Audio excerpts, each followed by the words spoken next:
Hello friends, welcome to Savita Sharma classes. हमारा आज का नया टॉपिक है बीएड एंट्रेंस एग्ज़ाम के क्वेश्चन पेपर्स। तो आप में से बहुत से स्टूडेंट्स ऐसे होंगे जो बीएड करने में इंटरेस्टेड होंगे। तो आपको मालूम होगा कि इस साल का जो बीएड एंट्रेंस का एग्ज़ाम है दैट इज़ ऑन 31 मई।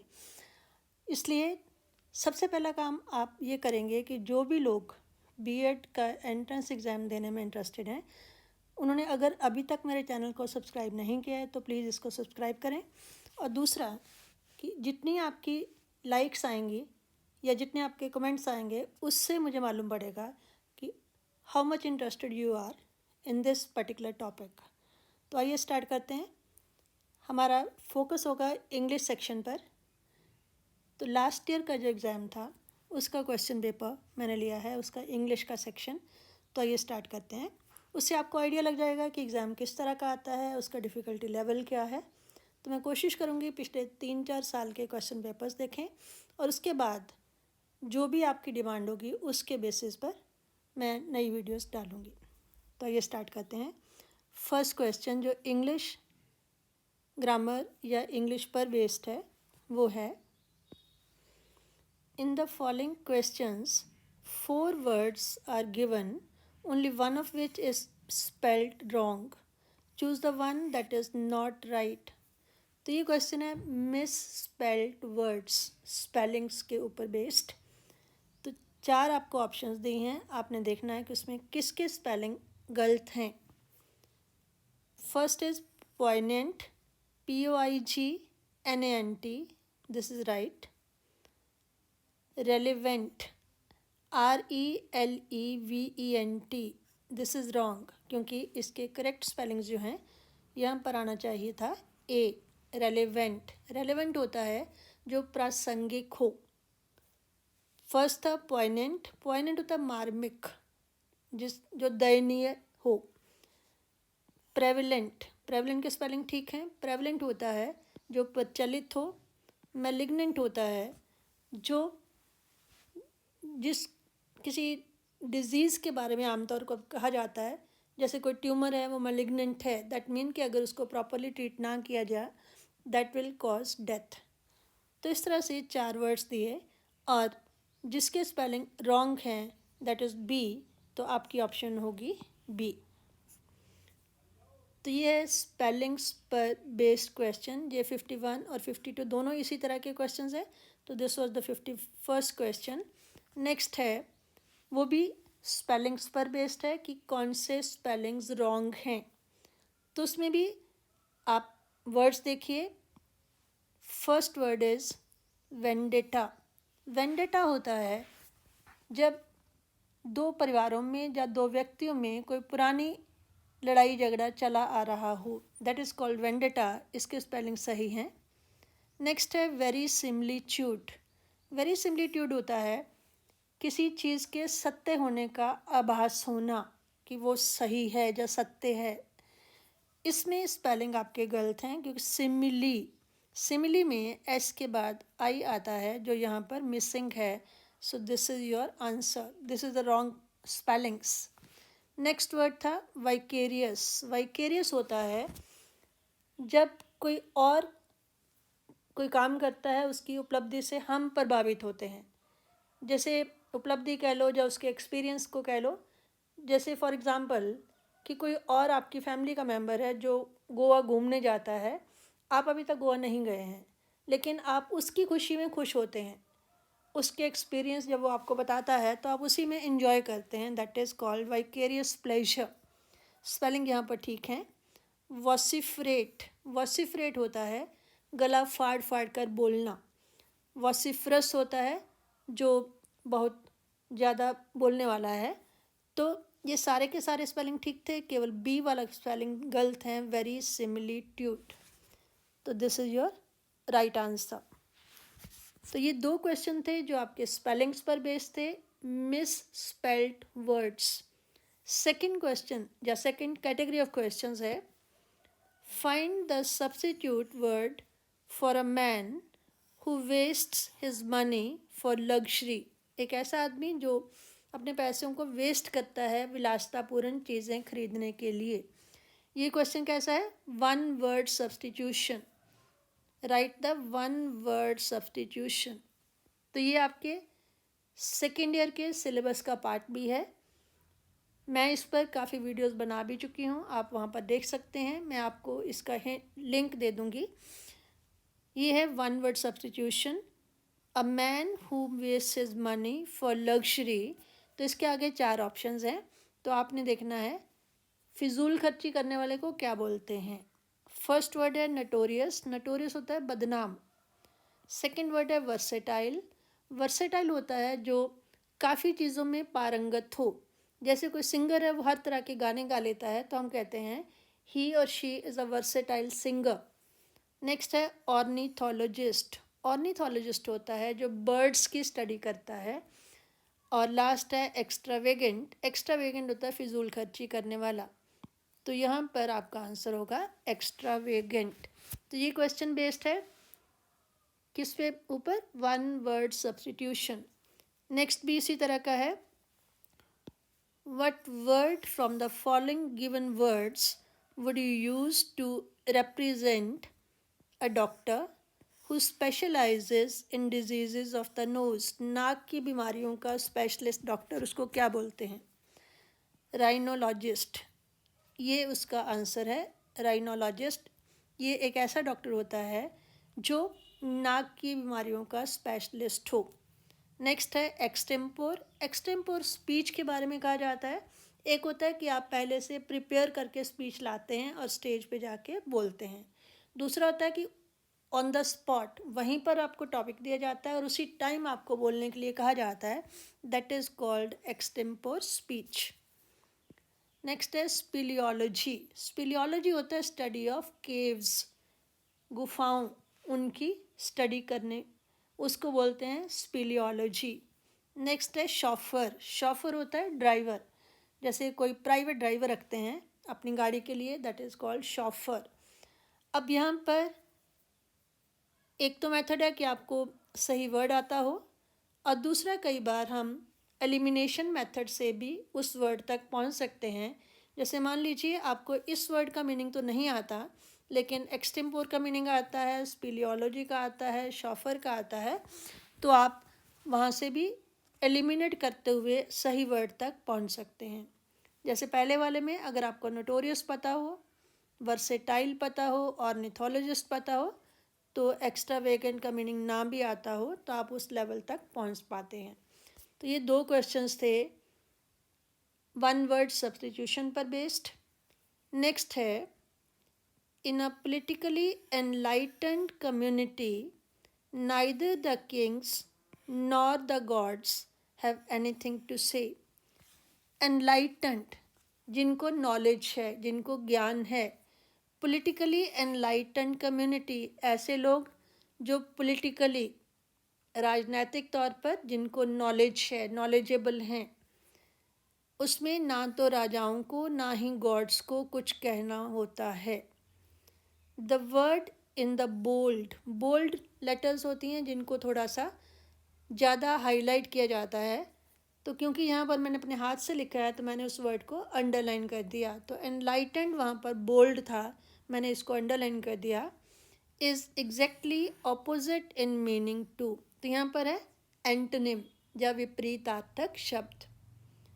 तो एंटोनिम्स पर बेस्ड क्वेश्चन है, एनलाइटेंड का ऑपोजिट क्या होगा।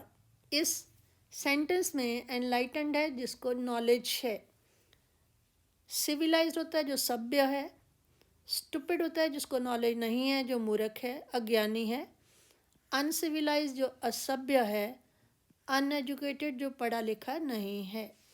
तो एनलाइटेंड, एजुकेटेड का ऑपोजिट होता है अनएजुकेटेड, लेकिन एनलाइटेंड होता है जिसको ज्ञान है, तो जिसको ज्ञान नहीं है वो क्या है, मूर्ख। तो यहाँ पर हमारा एंटोनिम होगा स्टूपिड। स्टूपिड होता है मूर्ख। तो ये क्वेश्चन था एंटोनिम्स पर बेस्ड, विपरीतार्थक शब्द। नेक्स्ट क्वेश्चन जो है वो फ्रेज, वर्ड्स एंड फ्रेजेस या इडियम्स एंड फ्रेजेस, उनके मीनिंग पर आधारित है। Select the correct representation of the word और द फ्रेज। फ्रेज आपको मालूम है, ग्रुप ऑफ 2 और मोर वर्ड्स। तो जो गिवन वर्ड है या फ्रेज है उसका सही रिप्रेजेंटेशन क्या है या सही मीनिंग क्या है। सेंटेंस है he took the decision of his own accord, उसने डिसीजन लिया अपनी मर्जी से। ऑफ हिज ओन अकॉर्ड, अपने मर्जी से, किसी के दबाव में आकर नहीं। तो उसका मीनिंग विलिंगली, चाहते हुए, अपनी इच्छा से। एट हिज डिज़ायर होता है जो उसकी इच्छा हो। अनविलिंगली, ना चाहते हुए। ऑन हिज ओन होता है विदाउट समबडीज हेल्प, अकेले, बिना किसी की हेल्प के। यहाँ पर ऑफ हिज ओन अकॉर्ड का मीनिंग होता है विलिंगली, अपनी इच्छा से, without any pressure from outside. तो ये आपका आंसर होगा ए। तो ये बेस्ड है वर्ड्स एंड फ्रेजेस पर। नेक्स्ट है the workers are hell bent at getting what is due to them.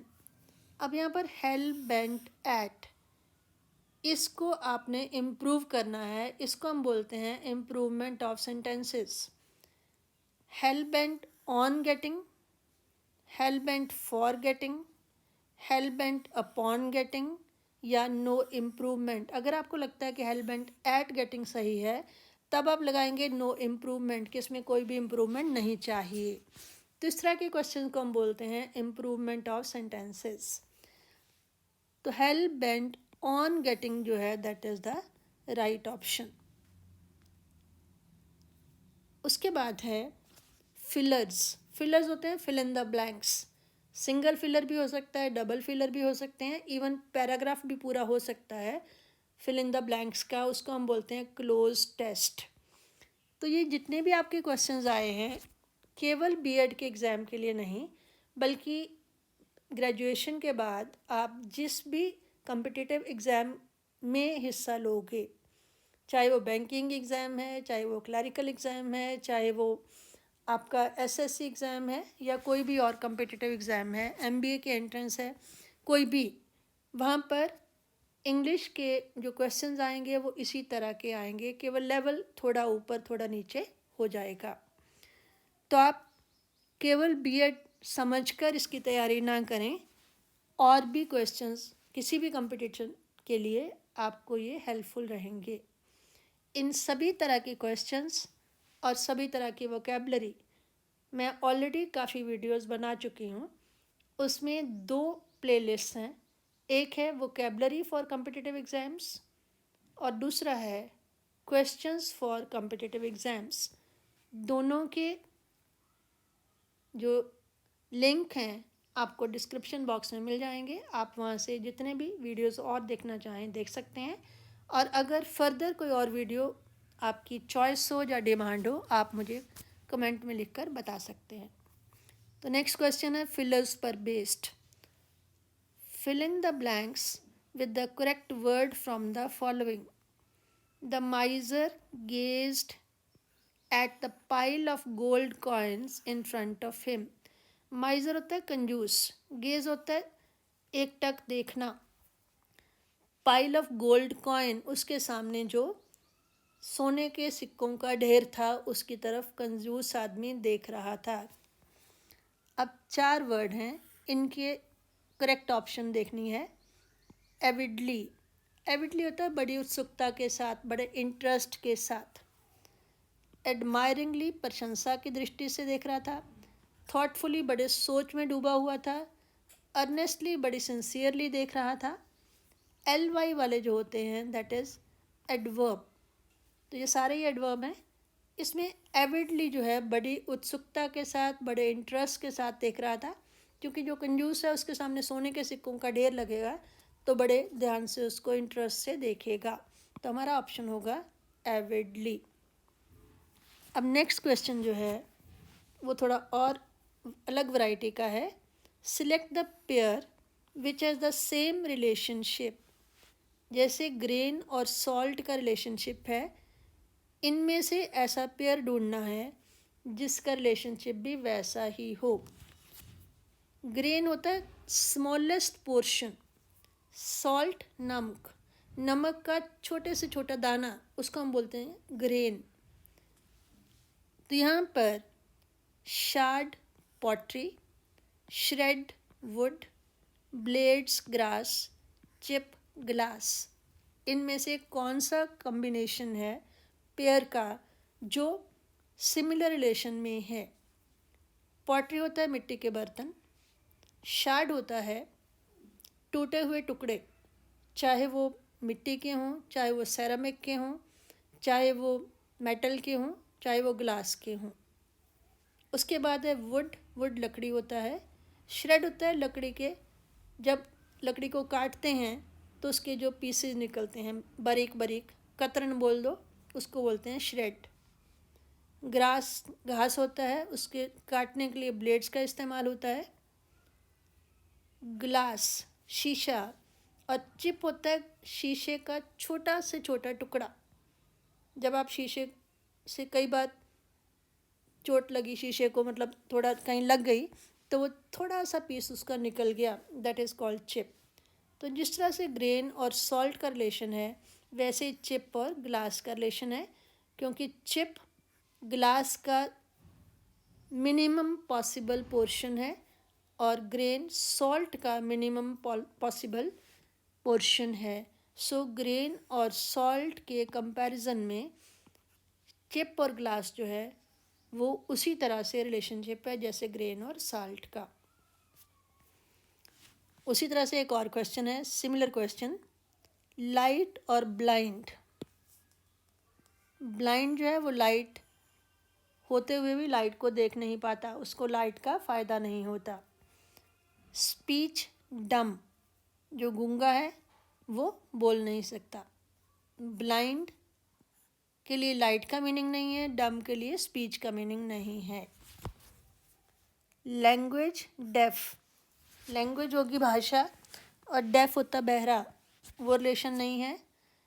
टंग जीभ और साउंड आवाज़, वॉइस आवाज़ और वाइब्रेशन उसकी ध्वनि। लेकिन लाइट और ब्लाइंड जो है उसका सिमिलर रिलेशन आएगा स्पीच और डम के साथ। जिस तरह से ब्लाइंड का रिलेशन लाइट के साथ है, उसी तरह से डम का रिलेशन स्पीच के साथ है। So this is the right option. Next question is, our sir teachers mathematics English. अब ब्लैंक फिल करनी है, ये भी फिलर है। इसमें 4 वर्ड दिए हैं, मैथमेटिक्स अक्रॉस इंग्लिश। अक्रॉस का मीनिंग होता है के पार। बिसाइड्स और बिसाइड, ये दोनों इम्पॉर्टेंट हैं, ये आपको समझने चाहिए। जब एस लग जाता है इसका मीनिंग होता है इन एडिशन टू, के अलावा। और जब एस नहीं लगता है तो बिसाइड का मीनिंग होता है के पास, बाय द साइड ऑफ। तो यहाँ पर बिसाइड्स आएगा। हमारे जो सर हैं वो मैथमेटिक्स और इंग्लिश पढ़ाते हैं, इंग्लिश के अलावा मैथमेटिक्स पढ़ाते हैं। That mean in addition to English he also teachers mathematics. Both, both यहाँ पर नहीं आएगा। सेंटेंस देखिए, our sir teachers mathematics both English, ऐसे नहीं आएगा। अगर बोथ आना होता तो फिर सेंटेंस बनता our sir teachers both mathematics and English. Both के साथ एंड लगता है, इसलिए ये भी नहीं होगा। तो हमारा आंसर आ जाएगा and, sorry, besides. Besides mean in addition to. हमारे सर इंग्लिश के साथ साथ मैथ्स पढ़ाते हैं। इसी तरह से नेक्स्ट क्वेश्चन भी फिलर है, please come the bathroom. Bathroom आओ, बाथरूम से out of, out of the bathroom, bathroom से बाहर आओ। ओवर द बाथरूम, बाथरूम के ऊपर आओ। ओवर इस तरह से तो नहीं आएगा, ऑन भी नहीं आएगा, इन भी नहीं आएगा। Please come in the bathroom, यहाँ पर आएगा please come out of the bathroom, bathroom से कृपया बाहर आइए। कोई अंदर घुसा हुआ है और आपको जल्दी जाना है तो आप उसे रिक्वेस्ट करते हैं please come out of the bathroom. Next है, find out the antonym. Antonym पर बेस्ड एक क्वेश्चन पहले आया था, एक क्वेश्चन ये है विपरीतार्थक शब्द। इसमें भी 4 ऑप्शंस हैं, किसका आपने एंटोनिम चाहिए? फोरमोस्ट का। फोरमोस्ट होता है सबसे आगे और हाइंड मोस्ट होता है सबसे पीछे। तो फोरमोस्ट का आंसर एंटोनिम होगा हाइंड मोस्ट। फोर मीन आगे, हाइंड मीन पीछे। फोरमोस्ट सबसे आगे, हाइंड मोस्ट सबसे पीछे। वैसे भी अब देखें, अगर और वर्ड्स, मान लीजिए आपको हाइंड मोस्ट वर्ड नहीं भी आता है, तो अनइम्पॉर्टेंट जो इम्पॉर्टेंट नहीं है, डिस्पोज करना होता है किसी चीज़ को, निपटाना, और मैच्योर होता है कोई आदमी परिपक्व है, मैच्योर है। तो उनसे इनसे कोई रिलेशन नहीं है। तो एंटोनिम पर बेस्ड आपके 2 क्वेश्चंस आ गए। नेक्स्ट है टेंसेस पर बेस्ड। है तो फिलर ही है लेकिन टेंसेस पर बेस्ड है। आपको पता होना चाहिए कि यहाँ पर कौन सा टेंस फिट बैठेगा। He for you all day, he is still waiting now. He has been waiting for you all day, he had waited for you all day, he has waited for you all day, he waited for you all day. आगे है he is still waiting now, वो अभी भी wait कर रहा है। उसने सारा दिन आपका इंतज़ार किया है और अभी भी कर रहा है। तो यहाँ पर आपका टेंस लगेगा present perfect tense. Has been waiting तो परफेक्ट कंटिन्यूस होता है, उसके साथ फॉर जो सेंस आता है यहाँ पर नहीं लगा है। ही हैड वेटेड पास्ट परफेक्ट है, उसने इंतज़ार किया था, अभी भी कर रहा है। लेकिन ये आज की बात ही हो रही है कि पहले सारा दिन किया है और अभी भी कर रहा है। तो प्रेजेंट परफेक्ट, प्रेजेंट परफेक्ट में आएगा हैज़ और वेटेड। हैज़, हैव और वर्ब की थर्ड फॉर्म आती है। सिंपल वेटेड होता है सिंपल पास्ट टेंस, लेकिन यहाँ पर है present perfect. So C part is your answer. Next है फिलर ही है फिर से। The grapes are now enough to be picked, क्या काफ़ी हो गए उनको तोड़ने के लिए। Are now ready enough, mature enough, ripe enough, advanced enough. तो ग्रेप्स पके होते हैं या कच्चे होते हैं, तो काफ़ी प्रॉपर पक गए हैं, अब उन्हें उतारा जा सकता है। तो यहाँ पर आएगा ripe, ripe enough to be picked. उसके बाद है कंप्रीहेंशन पैसेज। उसके ऊपर बेस्ड हैं आपके 5 क्वेश्चंस 66 से लेकर 70 तक। एक पैराग्राफ है जैसे आप कंप्रीहेंशन करते थे, और उसके बाद उसके बेस्ड क्वेश्चंस हैं। अब इसके लिए आपको थोड़ा फास्ट रीडिंग की हैबिट बनानी पड़ेगी, ताकि जल्दी से जल्दी, आपके पास इतना ज़्यादा टाइम नहीं होता है 5 क्वेश्चंस के लिए, आप 5 नहीं तो 7 मिनट दे पाएंगे, उससे ज़्यादा नहीं दे पाएंगे। तो जल्दी से इसको पढ़ना है, आपने फास्ट रीडिंग देनी है। वहाँ देखना है कि आपको कुछ बातें मेन समझ आ गई।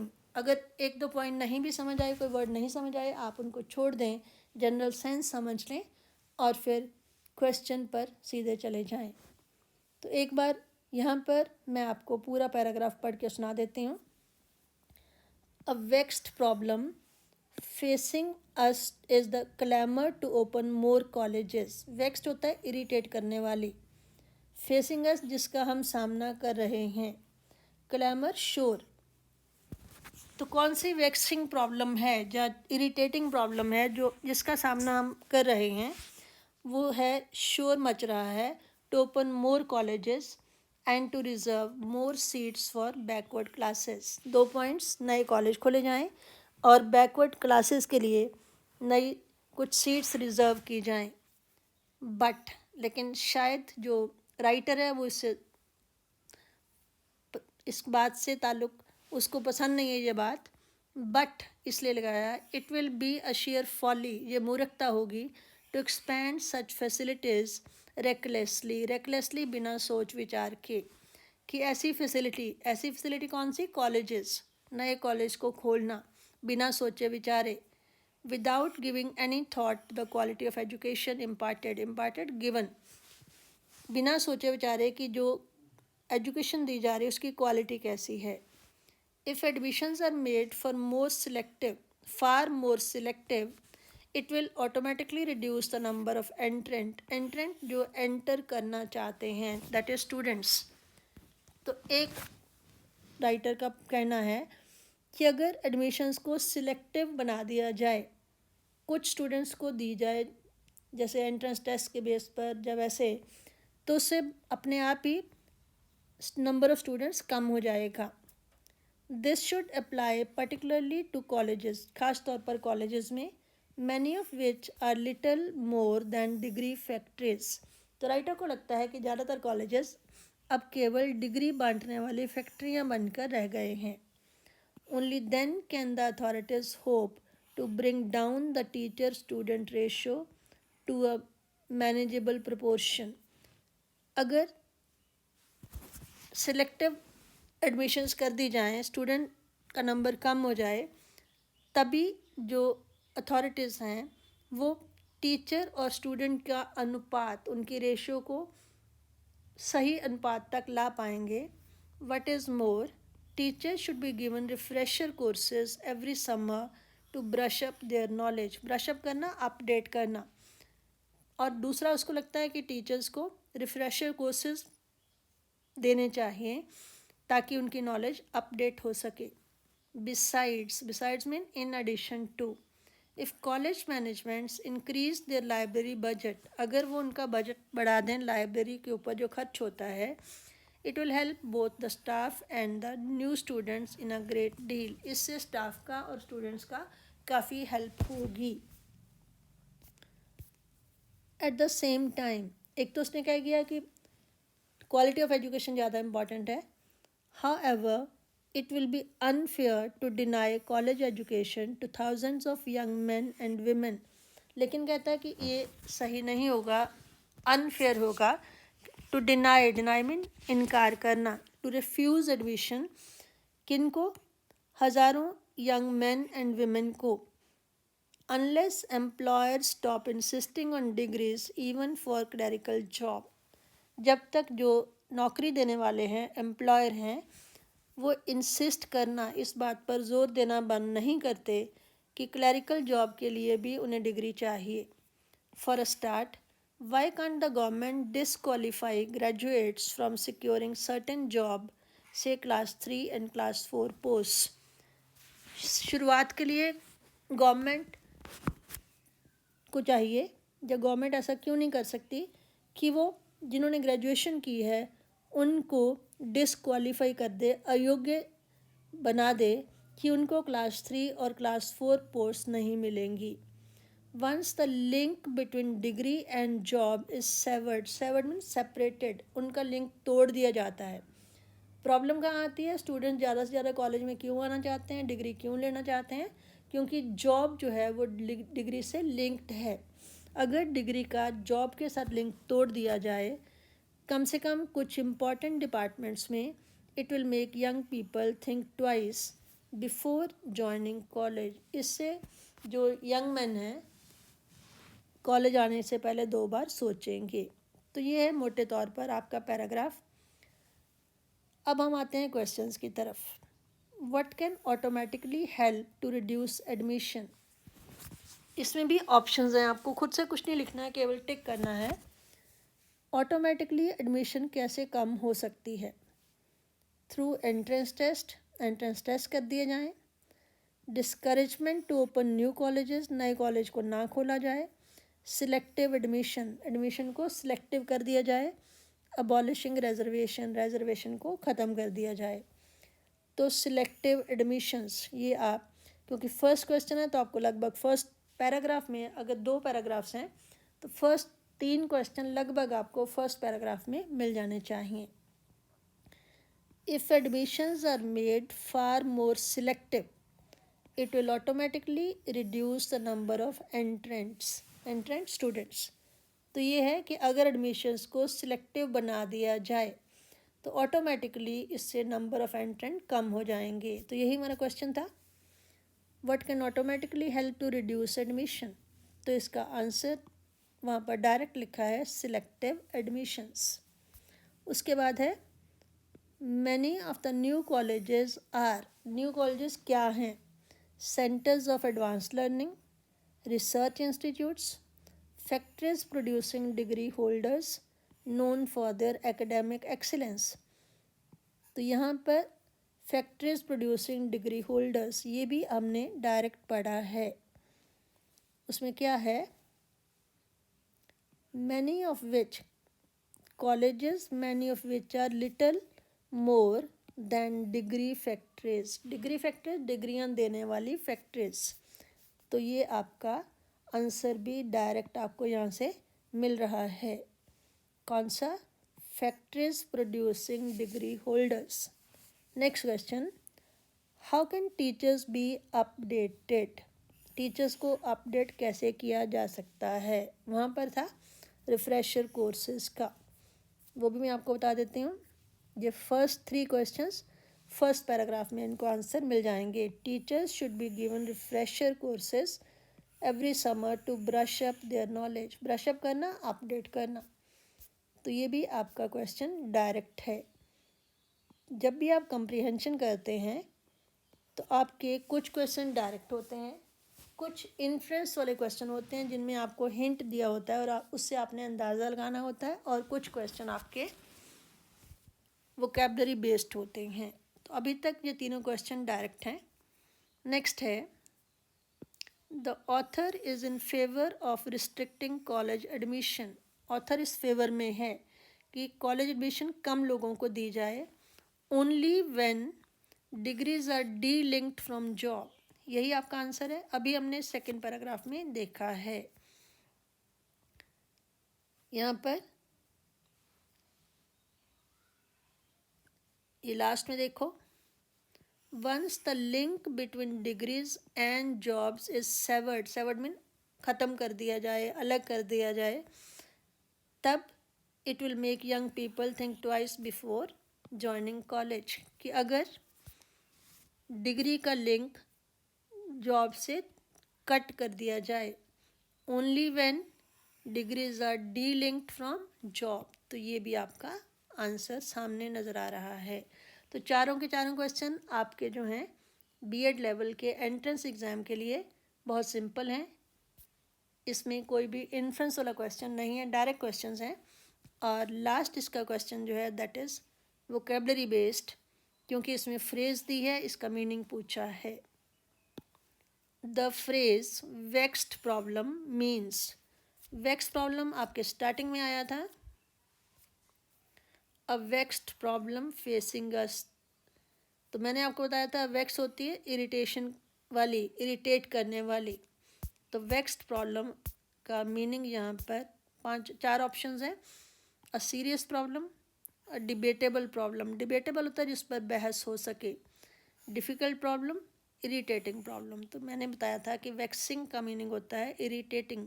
तो यहाँ पर इरिटेटिंग प्रॉब्लम. इससे हमें आइडिया लगता है कि ये जो आपका कंप्रीहेंशन का लेवल है बहुत ही ईजी है, ये आप आसानी से कर सकते हैं. लेकिन इसमें आपको फोकस करना है क्विक रीडिंग, जल्दी से पैराग्राफ पढ़ना और उसके मीनिंग को समझना. उसके बाद 2 क्वेश्चन और हैं जो इंग्लिश के ऊपर बेस्ड हैं. ये दोनों क्वेश्चंस हैं रीअरेंजमेंट ऑफ सेंटेंसेस. सेंटेंस के कभी तो एक पैराग्राफ दिया होता है जिसमें अलग अलग सेंटेंसेस, फुल सेंटेंसेस दिए होते हैं और उनकी नंबरिंग आगे पीछे की होती है. उसको आप जंबल्ड पैराग्राफ भी कह सकते हैं, पैरा जंबल भी कह सकते हैं, या फिर रीअरेंजमेंट ऑफ सेंटेंसेस भी कह सकते हैं.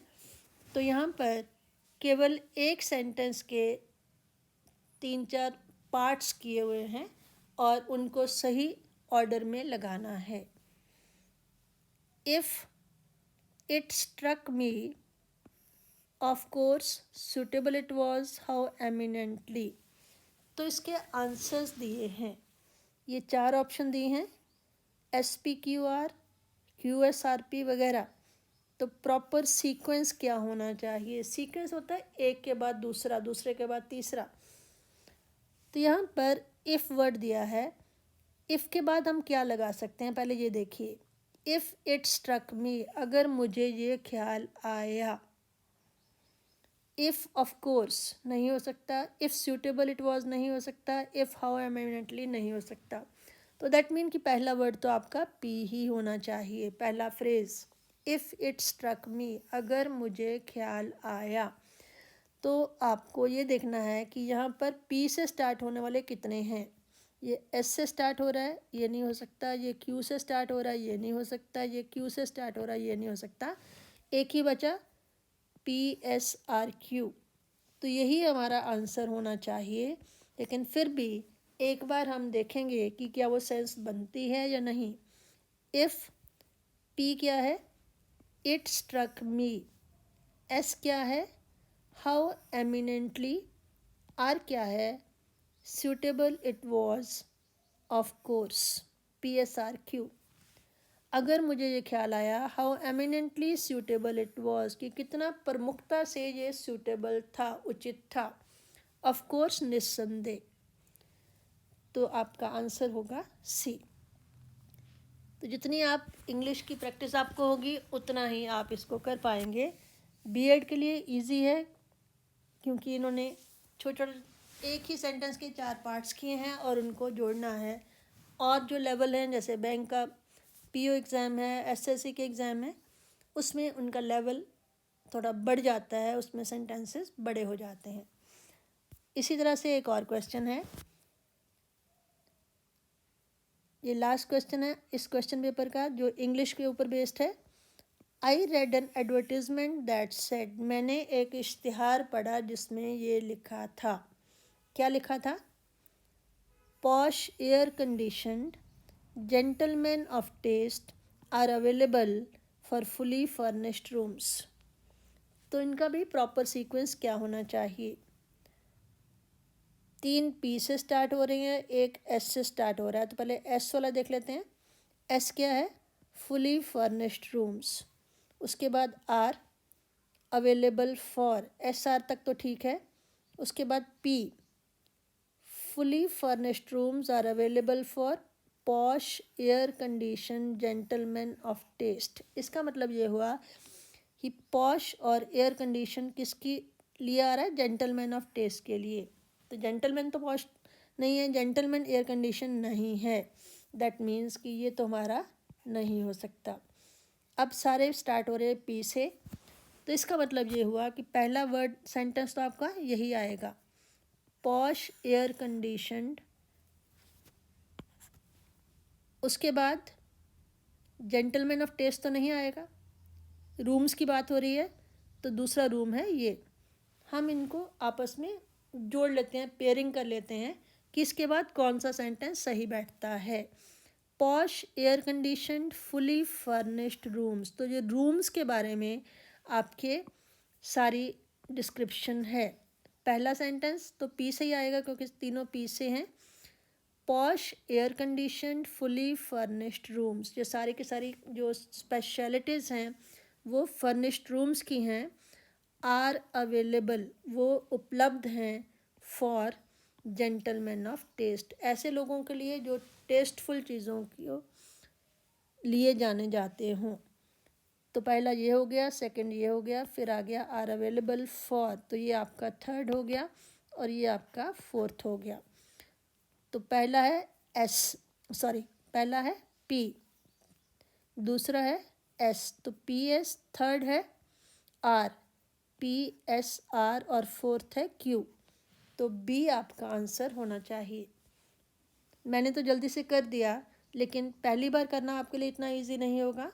तो जैसे मैंने कहा बिगनिंग में कि मेरे पास कुछ वीडियोस ऑलरेडी बनी हुई हैं, उसके मैं लिंक्स दे रही हूँ, जिसमें बताया गया है, इसके ऊपर भी एक वीडियो है कि इस तरह के क्वेश्चन को अटैम्प्ट कैसे करना है।